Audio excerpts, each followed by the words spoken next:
Oke, selamat pagi. Hari ini kita akan teruskan dengan pecutan graviti. Oke, slide nombor 35. Masih dalam bab 11. Oke, kita belum habis lagi. Kita masih belum habis lagi bab 11. Jadi kita akan sambung bab 11, slide 35.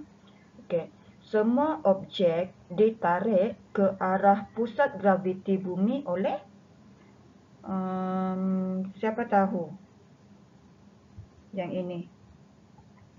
Semua objek ditarik ke arah pusat graviti bumi oleh apa?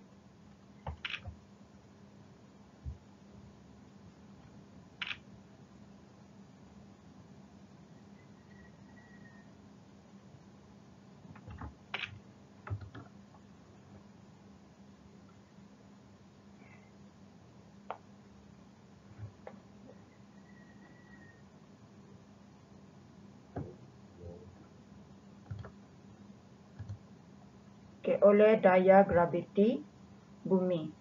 Okay, oleh daya graviti bumi. Seterusnya, objek yang jatuh akibat daya graviti bumi akan mengalami objek yang kamu lepaskan daripada tangan kamu. Contohlah kamu pegang satu objek bola, kamu lepaskan. Okey, bila dia jatuh, dia akan mengalami apa?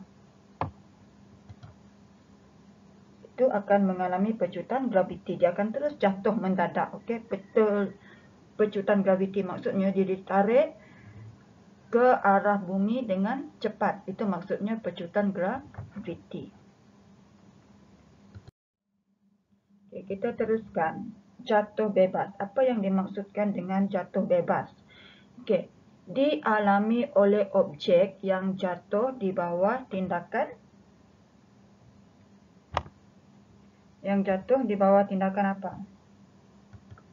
Tindakan daya graviti. Maksudnya, jatuh bebas ni apabila contoh tadi bola yang kamu pegang tadi, kamu lepaskan, jadi dia akan jatuh. Jadi itu kita panggil sebagai jatuh bebas. Jatuh bebas dia akan terus ditarik ke bumi, okey, oleh daya tarikan graviti. Okey, boleh faham? Seterusnya, jatuh bebas ini juga dia jatuh tanpa mengira jisim. Okey, tanpa mengira jisim dia jatuh. Okey, dan bentuk. Okey, tanpa mengira jisim dan bentuk dia jatuh bebas oleh daya graviti. Okey. Berlaku dalam vacuum. Dia berlaku dalam vacuum. Seperti yang kamu boleh lihat dalam ni. Okay, kalau kamu boleh lihat dalam ni, dia ada yang dalam vacuum, okey. Ini dalam vacuum. Dan yang ini dalam udara. Udara maksudnya udara macam udara di sekeliling kita lah, bukan dalam ruang yang bervacuum. Vacuum ni maksudnya ruang yang kosong. Okey, kosong, langsung tidak ada zarah. Macam udara di sekeliling kita masih ada zarah. Okey, vacuum ini betul-betul kosong, tidak ada zarah-zarah di dalam. Jadi apabila kita lepaskan bulu ayam dan juga duit shilling, okey, seperti yang kamu lihat dalam slide ini, bulu ayam dan juga duit shilling, bila kita lepaskan dalam ruang yang berudara, dia akan jatuh dan kamu lihat duit shilling akan jatuh dulu berbanding dengan bulu ayam. Kenapa? Sebab jisim duit shilling itu lebih besar daripada jisim bulu ayam. Itu kalau dalam udara. Tapi kalau dalam vacuum, dia jatuh bebas. Dia tidak dipengaruhi oleh jisim dan juga bentuk. Jadi dia akan jatuh bersama-sama macam ni. Dia akan jatuh serentak. Itu kita panggil jatuh bebas. Tidak dipengaruhi oleh jisim dan juga tidak dipengaruhi oleh bentuk. jatuh. Dia jatuh bebas. Okey, hanya berlaku dalam vacuum, ruang yang tiada udara, tiada sara-sara. Okey, boleh faham? Ini kamu dah buat laporan dia semalam. Okey, kamu dah buat laporan amalinya semalam dalam buku kerja. Okey, kamu salin semula dalam buku tulis. Okey, kita teruskan dengan slide seterusnya. Okey, yang dalam udara ini kita tak panggil jatuh bebas. Tapi yang dalam ruang vacuum ini kita panggil jatuh bebas. Okey, boleh faham? Okey, seterusnya.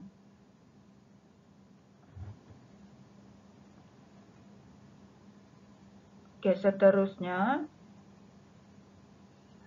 Graf gerakan untuk objek yang mengalami keadaan jatuh bebas. Okey. Ini kita belajar tentang graf lah. Okey, kalau graf bagi objek yang mengalami keadaan jatuh bebas, apabila objek itu dilepaskan, laju objek akan... Okey, kita pergi sini dulu. Okey, sebelum dilepaskan, laju objek adalah sifar. Okey, sebelum kamu lepaskan. Maksudnya kamu masih pegang. Okey, masih pegang dekat tangan kamu. Contoh tadi adalah duit shilling. Kamu masih pegang dekat tangan kamu. Kamu belum lepaskan. Jadi, duit shilling itu belum jatuh, betul? Dia masih dalam genggaman kamu. Jadi, itu kita katakan laju objek adalah sifar. Okey. Objek dalam keadaan pegun. Sebab dia masih dalam tangan kamu, jadi objek itu masih dalam keadaan pegun. Pegun itu maksudnya tidak bergerak. Pegun. Okey. Apabila objek dilepaskan, okey, apabila kamu lepaskan, buka tangan kamu, kamu lepaskan duit shilling itu, laju objek akan bertambah. Okey, secara seragam.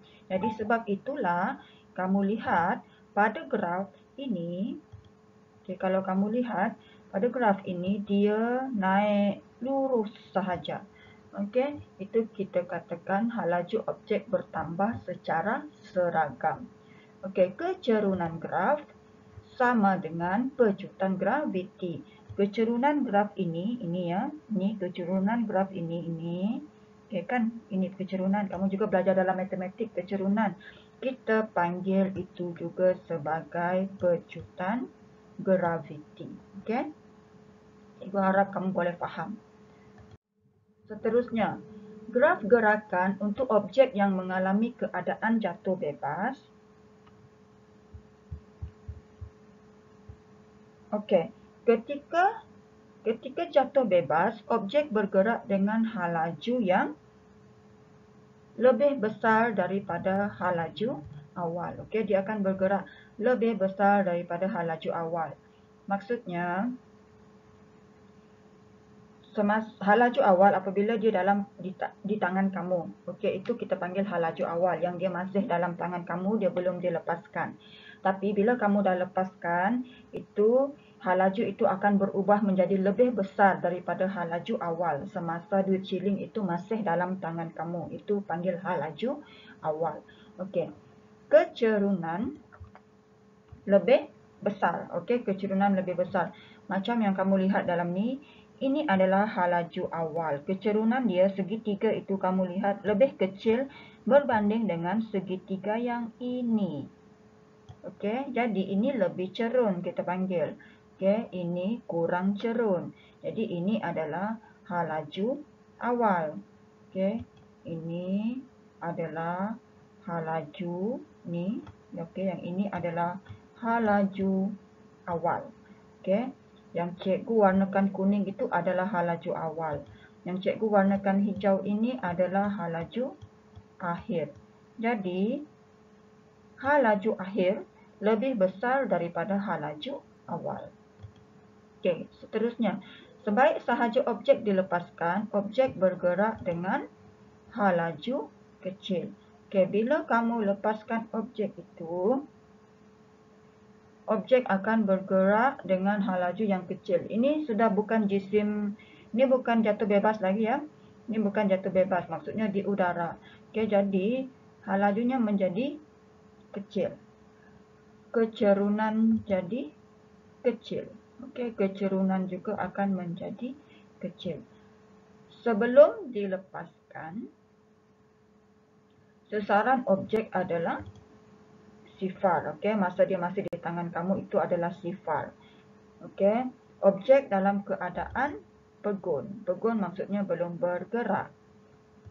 Okey, seterusnya, graf gerakan untuk objek yang bergerak melawan daya graviti. Okey, kita panggil anti-graviti. Apabila objek dilontar ke atas, okey, kalau kamu lontar dia ke atas, itu maksudnya kita lawan graviti. Kalau kita lepaskan ke bawah, itu dia tidak melawan graviti, dia akan ikut saja graviti dia, terus jatuh saja macam tu kalau kamu lepaskan ke bawah. Tapi bila kamu baling ke atas, okey, baling ke atas, contohnya duduk shilling, kamu lambung ke atas. Okey, objek akan bergerak dengan laju Vms negatif 1. Okey, dia akan bergerak dengan laju lah. Dia akan bergerak ke atas dengan laju. Jadi, bila semakin ke atas, laju semakin berkurang sebenarnya. Apabila bergerak ke atas, sebab dia melawan graviti. Laju dia berkurang. Okey, sama macam kalau kita naik basikal. Okey, kalau kita naik basikal, kalau kita mendaki bukit, laju kita semakin berkurang kan, semakin ke atas. Okey, jadi sama juga dengan yang keadaan bila kita lambung ke lambung objek ke atas, dia laju dia akan semakin berkurang. Okey, kecerunan graf adalah negatif. Okey, kecerunan graf adalah negatif. Pada ketinggian maksimum, laju adalah sifar. Okey, pada satu ketinggian nanti, satu tahap yang maksimum, laju akan menjadi sifar. Dia tak bergerak lagi. Okey, sifar. Okey, objek bergerak ke atas dengan laju yang semakin apa tadi? Berkurang. Okey, semakin berkurang. Sasaran maksimum laju adalah sifar. Okey, apabila dia mencapai satu sasaran yang maksimum macam ni, maksimum, lajunya akan jadi sifar. Okey, objek akan berhenti. Okey, lama-lama objek itu akan berhenti bila dia sampai satu tahap yang maksimum macam ni. Seketika, okey, dia akan berhenti seketika sebelum dia jatuh ke bawah. Dia tetap akan jatuh ke bawah juga. Dia tak akan terapung-apung di atas sebab kita ada graviti. Okey. Contoh kamu lambung duit shilling, okey, ting, lambung ke atas. Lepas itu pada satu tahap sebenarnya sebelum duit shilling itu jatuh, dia berhenti seketika. Tapi kamu tak nampaklah dia berhenti seketika macam terapung, tak. Okey, terlalu perlahan. Okey, terlalu sekejap berhenti and then dia terus jatuh. Sebaik sahaja objek dilontar ke atas, objek bergerak dengan laju. Jadi, sasaran objek berubah dengan cepat. Okey, seperti yang kamu lihat macam ni, sasaran dia berubah dengan cepat. Okey, sampai satu tahap dia akan mendatar. Okey, ini adalah eksperimen untuk mengkaji keadaan jatuh bebas dan bukan jatuh bebas. Semalam kamu dah salin eksperimen ini. Okey, kita ulang sahaja. Okey, apa pemboleh ubah yang dimanipulasikan?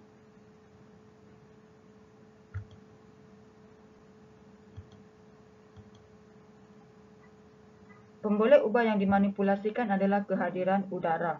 Okey, kita guna pump vacuum. Okey. Jadi, kita ada satu keadaan di mana ada udara dan satu keadaan lagi dia dalam keadaan vacuum. Okey, yang bergerak balas adalah masa yang diambil untuk objek jatuh. Okey, masa. Dimalarkan adalah ketinggian objek. Dia dijatuhkan dalam ketinggian yang sama. Itu maksud dimalarkan.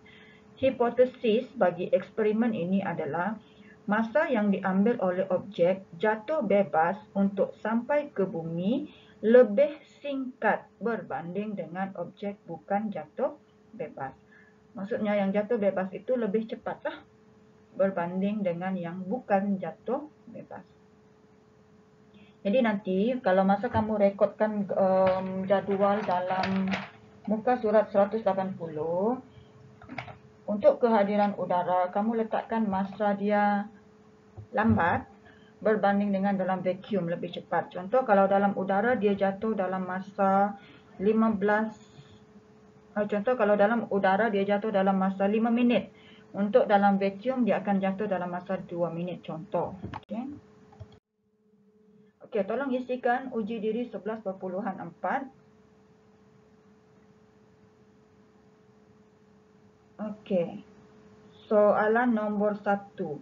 Jatuh bebas ialah gerakan suatu jasad yang dipengaruhi oleh apa?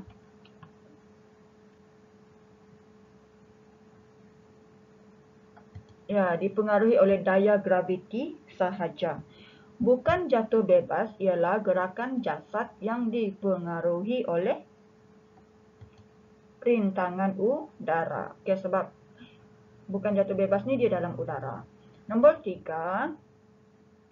Apa yang terhasil daripada tindakan daya graviti terhadap satu jasad ke arah pusat bumi?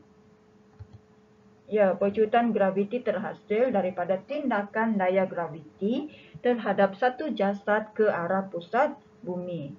Jatuh bebas berlaku dalam, tadi baru je belajar. Ya, jatuh bebas dalam vacuum. Okey, berlaku dalam vacuum. Okey, itu sahaja untuk hari ini. Okey, untuk yang lain, okey, untuk slide yang seterusnya, slide 43 tentang jisim, kita akan belajar pada minggu hadapan hari Isnin. Jadi, cikgu nak kamu buat kerja rumah muka surat 177 dan 178. Okey, dalam buku kerja kamu. Okey, itu sahaja untuk hari ini. Bye-bye.